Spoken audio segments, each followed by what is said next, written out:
depends of the price, you can manage with the risk. I always say that you can balance the risk. Welcome to What Nobody Tells You When Buying a Property in Costa del Sol. I'm Judy Dupont from Alamo Costa del Sol. And I'm Marisa. I'm the senior lawyer at Just Law Solicitors. So Marisa, here comes one of the big questions.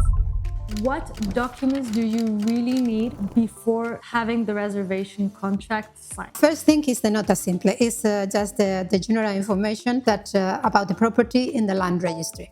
Okay, this is the first thing. Second, from a few years ago, we have a number between cadastre and the land registry that link the property. So we can take the nota simple with a description of the house and the cadastre with a description of the house. It are different, are not the same. People from other countries doesn't understand, but we are very bureaucratic country. But I always said Spain is quite difficult to understand all the organization of the administration. This is the first, just to check that the property that is in the market is legal. It's not all, because it's going to be more after that, but this is like the first sight, the first glance. And afterwards we have to see the certificate of energy efficiency, if there is debt or not debt over the property, that we can find too in the land registry. Of course, that there is no any debt for the community of owners. And with that is what the law obliges to the notary to check to sign the deed. Usually, believe me, I have been advising clients for 35 years. There is a lot of options, possibility, and very different circumstances where the property can hide something. So now comes the point. What about if I do not have all the documents and they're still pressuring me? As a private, I always said that is under your own responsibility. Sometimes you have to say to the clients, you have to buy under your own responsibility. We have advising clients that we cannot make the decision. We can inform clients what the situation is. And if the clients want to take the risk or not is different. And depends of the price, you can manage with the risk. I always say that you can balance the risk, because there is another problem here. We always check that there is not any urbanistic infraction that